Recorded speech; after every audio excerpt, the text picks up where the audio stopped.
with the cold and snow still clinging to our local climate, we decided to get out and make the most of it for this March edition of Local Image. So we're at Lakewood Hills on a perfect sledding hill, and no one knows how to have more fun sledding down a hill than our own local 3-time Olympian and Guinness Book of World Record holder for the fastest luge time, Tony Benshoof. How you doing, Tony? I'm good. I'm good. This is your element here, isn't it? Yeah, yeah. Well, it's great to have you back because you've been out of the country for some time. Tell us what you've been doing lately since your retirement. Yeah, well, I retired in 2010 after the Olympics, and I spent the last year traveling with the junior national luge team. And I was the co-head coach with a colleague of mine, and it was a great experience. Wow, where have you been with all that? Well, we were all around. We were in Canada, we were in Austria, Germany, New York, Salt Lake City. So there's a circuit. Yeah, you know, and, absolutely. You know, we had about 8 races, and the kids did really, really good. Good. Now, how has that transition been for you, going from being on the sled to now training younger people to do that? Well, it's definitely different, but it's significantly more rewarding than I thought it was going to be. So good. I, you know, oddly enough, I found the transition to be pretty smooth after I got into it. Okay, you know? And what's on the horizon? I mean, how long does this go for, or what's the next step? Are they hopeful Olympians in the future? Yeah, for sure. Yeah, okay. these are 19 and under age group. So these are the kids that will eventually make the senior national team and the Olympic team. So they're you know, they still got a few years before they're going to be Olympians, but but they're they're very talented, and it's nice because there's I can find some definite things to change in their sliding style. You're helping them along. Absolutely. Well, help me along. Is this a luge sled? Oh, or no, it's not. It's a plastic version of a luge sled. Okay. We just have them for kids, and we do some toboggan promo events kind of like this. And that's why we have these. So they're halfway between what you have and what a real luge sled is. Well, after I saw that one, I think I kind of like this one better. This has more control, which is nice. Okay, yes. I guess I would like more control. What are some good tips that you give to some of these kids that you're training? Well, it depends on which level you're at. Yeah. But for the most part. How about a beginner? Beginner, it's all about having fun. Okay, good. And, I like that. That's important. And for an aerodynamic standpoint, you always want to lay back as much as you can. Okay. And then as you get better, we'll refine that. Start finding those tenths and hundredths of a second. Yeah, hundredths of a second. Yeah. How fast was your fastest time again? My fastest time was actually in Vancouver, and that was 98.5 miles an hour. Oh my gosh, for that's speed. Crazy. Yeah, pretty quick. And you're still alive to talk about it. That's amazing. Yeah. Anything else fun going on in your world these days? No, not really. You're back I here spent in the White Bear last Lake? 6 months in Europe and traveling around, and I'm just finishing up. So I'm kind of trying to figure out what the next phase in my life is and whether or not I'm going to continue coaching or well, that's else. You have the time to figure that out, right? But it's great to have you back in White Bear Lake here, and I want you to race me down the hill, and we'll see if the old time. This thing's about 50 plus years old, and that's like old school meets new school. Years. Yeah, old school versus new school. Although I know I'm older than you, but anywho, so while Tony and I tackle this monster hill, we want to introduce you to some kids who are finding out that giving back to their communities makes them feel good, and it's a lot of fun too. Scott Jensen has that story, but right now, Tony, let's do this. Absolutely. Okay. Well, wait, you're getting a head start. I'll give you a head start. On your mark. Yep. Get set. Oh, go! Ready? Woo!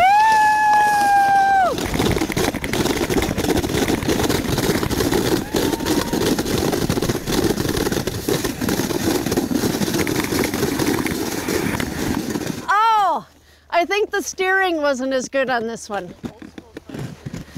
Did I beat you fair and square? Champion! Woo! I beat the fastest loser in the world.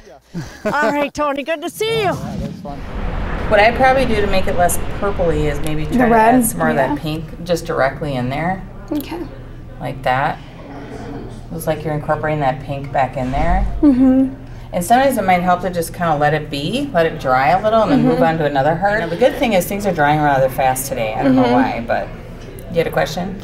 This one. How can we fix this one? I think it looks fine. Oh, okay. Because when you step away, it's kind of nice to have that breakup and that highlight. I've been here for about 2.5 years, and this year I just got into service learning, and we've also been doing stuff with children, like we're making blankets for the daycare at North Haven. We were offered the opportunity to make a mural for Harmony. And so you can imagine the process of identifying who they are and what they wanted to communicate in their mural. And Melody Strong is the artist, and once a week she comes and they work on that mural. For this particular project, what I did is I interviewed the students and some of the particular areas that meant something to them. So we kind of categorized in 3 sections because the mural is actually in 3 panels. Today I did the tribal symbols on the sleeve of the African kid that's holding the world. And then I've done the hearts and the books, and I've been everywhere. And I learned a lot of stuff that I wouldn't have learned in a regular high school here. It's just all around.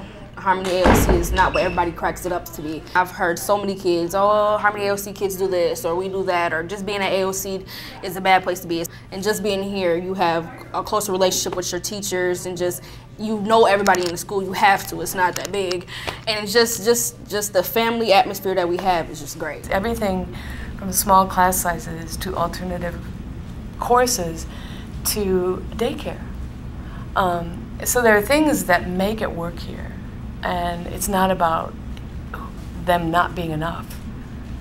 It's about believing that you have to follow what works for you.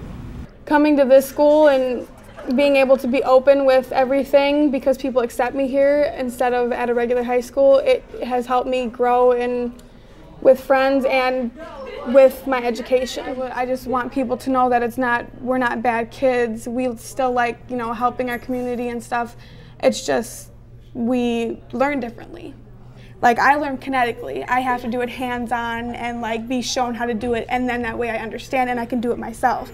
And I don't get that in a normal classroom at the regular high schools. And then my job is going to be emailing Maplewood for you, asking them to put the students into 4 groups for the discussion part. It's really getting to know who you are and what your skills and passions are. So then in a group of about 10 people, they all come to a place where they identify the issues in their community that they care about and that they see the community wants help with. By the end of this presentation, you will know that bullying is a problem and there are both good and bad ways to deal with it. To do that, we will show you some examples of what bullying looks like and how to deal with it in a nonviolent way. This last class is focusing on bullying. They remember bullying issues as a middle schooler, and they wanted to go speak to them and one, teach them what about bullying, how to respond to it, and that it'll get better. And so they created a performance piece. Pretty good. And at least you can do is help me pick it up. The bullying piece, you know, if you hear from the students about how they see themselves as peer leaders and peer teachers, and they even stand with that confidence. I've seen students that I would have never imagined being in front of a stage and delivering lines, and they just are themselves and strong. And that's the big shift, is when it all of a sudden becomes theirs. It's scary. At the same time, it was really exciting. It's amazing how much talent they have that they don't even know they have. So it's a lot of coaching and letting them see that, you know, this is great. I guess the meaning for my service learning class is just giving people an example that it is okay for everybody to be together as one, and it is possible. What makes me excited is it works, and it always works, and there's always a way to work it if you're working together. I learned a lot of things that I didn't know about my community, a lot of things that I didn't know I could even help with, or that I didn't even know were an issue. And I like knowing that I can be part of it and change something and make people's lives better and easier, and just even a smile on somebody's face for doing something for them.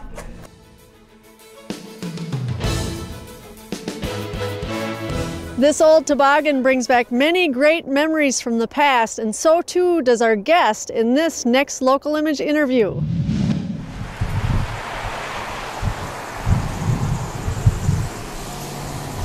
Well, Kathy, it's great to see you again. It's been a while since our last visit. It's great to be here. The book that you wrote, White Bear, A History, has been out for a few years now. Came out in 2008. Yes. And I was wondering, you know, did you get some reactions from people after they've read the book, coming forward with maybe some history that you hadn't heard or read about or researched? Yes, it's a terrible thing when you write a history book because people come forward also with corrections. Right, right, which is but good. With fabulous stories and photos. So it is one of those bittersweet things. I'm very happy people have really enjoyed the book, and so often older people in the community die and then their children just throw out these great historic photos, and they should be donated to the White Bear Lake Area Historical Society. Very good idea. And that's where we are right now, of course. This is my first time in this building. It's really very cool to be in here because this used to be the original depot, right? What's some history about this place? This isn't the original one. It's not the original one. So what is but the it is a depot. Okay. And in 1868, the railroads came to White Bear, and it changed everything. Everything. It went from you know, a place very far away that you could only travel to by ox cart, and to a place that was just thriving within a matter of 10 years. And that's really when the resort town boom occurred, after the railroads came to town. And there's so much rich history, but it all really started with White Bear Township. Can you talk a little bit about White Bear Township being kind of the birthplace of everything here in this area? Well, of course, the Dakota Indian lived here long before. Yes. For hundreds and hundreds of years, and they fished here, and they hunted deer and rabbits, and actually grew some crops and everything. And then the voyageurs came to Minnesota and did a lot of fur trading, and it really became a place right around the 1850s that St. Paul became established, and the first French-Canadian settlers came to Vadnais Heights. But originally, White Bear Township encompassed Vadnais Heights, White Bear Lake, White Bear Township, Gem Lake, and half of North Oaks. So it was 36 square miles, really, from where 694 and if you can picture it, and White Bear Avenue is all the way up to County Road J to the north. And so it was quite a large segment. And then in the late 1950s, the laws changed, and all these communities had to incorporate into villages if they didn't want to be annexed by neighboring communities. And that's when it all kind of started to break up. But it was predominantly agricultural for the majority of the time, and then there were different eras. And in 1858, on May 11th, 1858, the first town board met in Lamb's Hotel, which is right about where Reed's Drugstore used to be, in the Kowalski's White Bear Shopping Center strip. Absolutely. That was really the hotbed of activity. Right by the lake there. Yes, and the first town hall, the town hall was right between Goose Lake, right by Lions Park. And so that's an exciting time too. That came into being in 1885 when internationally known architect Cass Gilbert was hired to design it. Well, and what is the latest on that? Because we hear reading the papers that you know, the city, the township's trying to figure out what to do with it. What's the latest on the town hall? Well, the latest is, you know, it's been moved twice since then. And in the 20s, it had a pretty terrible fire, and then they stuccoed it, and so it doesn't look exactly as it once did. So it can't be on the National Historic Registry because too many changes have occurred. But it's an extremely important building, one of the very first public buildings that Cass Gilbert designed, and he went on, of course, to build the U.S. Supreme Court building, our own Minnesota Capitol. The Woolworth building, the first skyscraper in New York City, and many other public buildings that are preserved for their beauty and still used to this day. So he's a very important architect, and it's a unique building. And all the historic decisions that affect people's lives today in White Bear were made in that building. Right. The White Bear Lake Area Historical Society will be seeking input, and anybody who lives in the township should also contact their town board members and let them know if they care to preserve it. It is going to be decommissioned on May 11th of this year, 2013, and then after that, it's anybody's guess. All right, now Kathy, you're an author, a historian, and you also work on Town Life magazine. Yes. So tell me a little bit about how that all kind of came into being for you and what you do in terms of news coverage for the township. Well, I grew up in White Bear Lake, and I love the area. It's my hometown, and my family still lives here. But I lived in California for a number of years and became a broadcast reporter. Okay. And when my husband and I moved back in 1995, I wanted to be writing for my hometown newspaper. So I was associate editor at the White Bear Press for 4 years.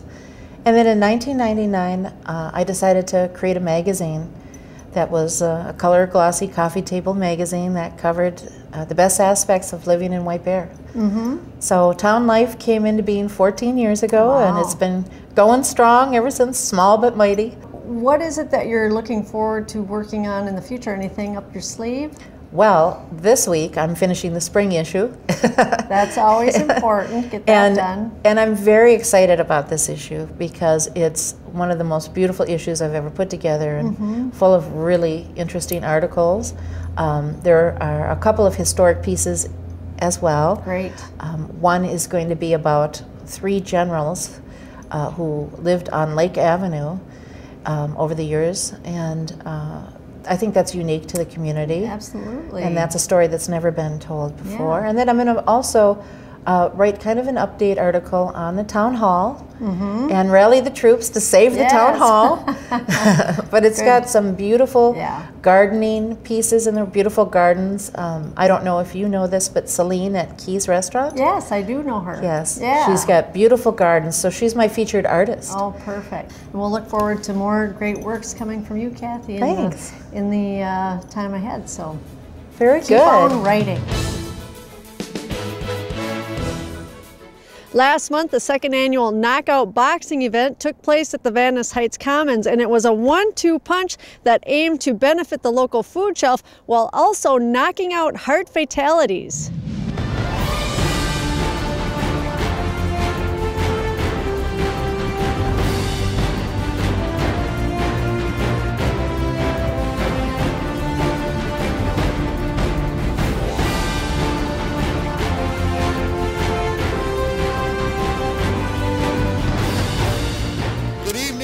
Welcome to the Vadnais Heights Economic Development event to knock out heart fatalities. Your being here is making an incredible difference in having a community and a city that is going to be one that is safer for everyone because of people's ability to know CPR and know how to use one of those automatic external defibrillators.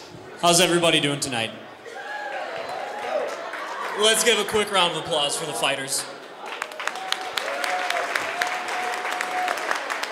So who has the red sticker on? I want to see a show of hands. Who has the red sticker? Show of hands, let's see it. Who's got it? Come on, I know tons of you have your red stickers on. For those of you who don't have your red sticker on yet, we're still here, we're still teaching. Get your butts out there and learn, all right? All right. We're excited for tonight. We've already had a good crew over here. We've done probably close to 80 people in the short half hour that we've been here. Survival of cardiac arrest, that's the ultimate goal, providing better care to our community and giving those people who might have that fatal cardiac rhythm, that sudden cardiac arrest, a better outcome, a better chance of survival. Tuesday, April 19th, 2011 was a day like any other. I had been up early, had gone jogging. I had gone into my office in Eagan and spent the rest of the day on a sewer construction project in Minneapolis. That evening, I attended a Vadnais Heights City Council meeting with many of my neighbors, where I stood and I spoke to the council. regarding a project that was proposed in our neighborhood. After returning to my seat next to my wife and daughter, I began to feel very strange, very anxious. My heart felt like it was racing. I took a sip of water from my water bottle. I remember putting it back on the floor. And the last thing I remember was everything going black. And we started an organization back in November of 2003. And what the organization is to get in our club, you have to have been shocked back to life with an AED, automatic external defibrillator, and good CPR. Both of those things brought us back to life. Statistically, 1/4 of the population of the United States at some time in their life will witness a cardiac arrest. We don't know which 25% it is, so we need to train everybody. And tonight, wherever we go, we find out where the defibrillator is. Around the corner of this fireplace is a defibrillator there's one on the wall ready in there. case something happens tonight. So how fun is it for you guys to be here tonight? No, it's amazing. It's fun. We're alive. And so we want to give back to those 900 that died. They're crying to say, hey, send the message out, save people. We put them in the state patrol cars, 375 state patrol cars last year. They've saved 4 people already. And last spring, the Minnesota legislature passed a law that the Heart Association had been working on for 10 or 12 years, that all students in Minnesota schools now have to have a CPR class, and they have to be familiar with an AED before they graduate from high school. That starts next year. I am the luckiest man alive because unbeknownst to me, at that same council meeting was the Vadnais Heights Fire Chief Ed Lear and Ramsey County Deputy Sheriff Dan Eggers, my 2 heroes. I have been told that they were immediately at my side and began CPR, while a neighbor whose husband was a Vadnais Heights firefighter ran across the parking lot to the fire station and contacted 2 off-duty firefighters who returned quickly with the AED. I was shocked twice and resuscitated. The immediate response I received not only saved my life, but it prevented permanent heart muscle damage. I am one of the less than 8% survivor statistics because of individuals who had been trained in CPR, who were willing to get involved, and the close availability of an AED. I would like to recognize my 2 heroes, Fire Chief Ed Lear and Ramsey County Deputy Sheriff Dan Eggers. Please, my heroes.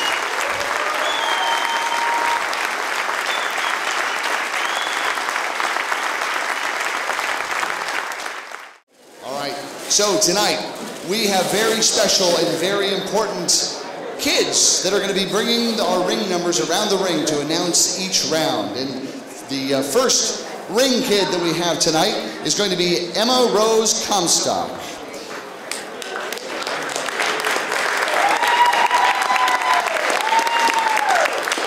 She herself is a heart survivor at age 9.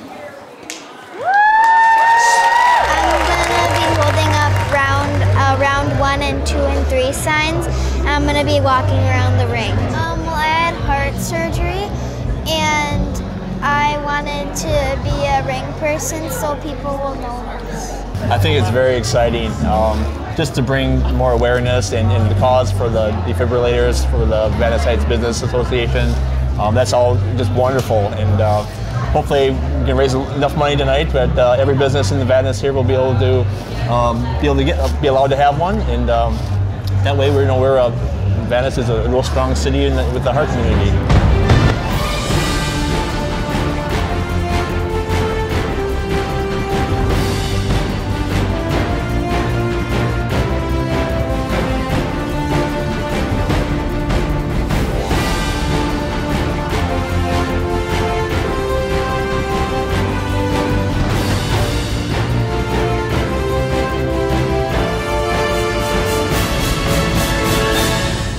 The entire Knockout Heart Fatalities boxing event can be seen on TV 19, and it's also posted on YouTube, so you'll want to check that out. Now, on to a different kind of smackdown, one with a softer touch thanks to a Minnesota artist who focuses her work on the sweet feelings that can come from a simple kiss on the cheek.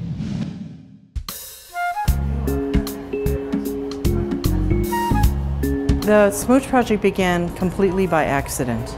I took a random accidental photo of my twin sister smooching me on the cheek, and I felt so moved by that photo that I wanted to find out whether or not I could repeat that heart-lifting feeling by photographing people that I didn't know. What I wasn't anticipating was the reaction that the people who participated had about the project. And they just fell in love with it and encouraged me to continue doing it. And so it turned into this epic project entirely by accident. Oh, that's perfect. I can read everything just fine. Great. It's one thing to watch the pictures, but when you're posing and in the picture, it just feels so super special to be getting that kiss, and they have to do it so many times to get it just right. Oh, that's cute. That's a good one. It feels pretty neat to feel loved like that. And then to see the image later, it's pretty special. I thought it was great. You know, seeing all those pictures of people kissing, it just made you feel good. It's just genuine fun. And there's just not enough of that today. It's the world is generally looking at the negative stuff, and this is a real positive. Yeah. That they've designed here. Okay, there's one. There you go. Do it again.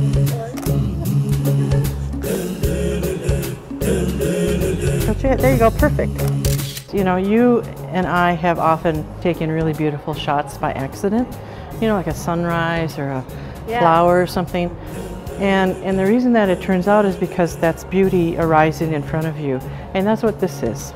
And so you too are my sunrise. And if I can't take a good shot of that, then I better be doing something else. What I would like to see is for people to support the project financially so that Bonnie can continue her mission and gather photographs from Africa and South America and across Europe and into Asia. And I'm just excited to see what love looks like from all different places in the world.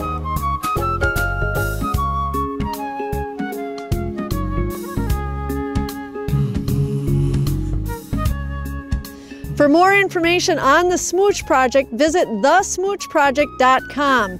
And a special thank you to my sister Rosalie for agreeing to smooch me at the Lake Elmo Inn. She's a great smoocher. Who knew?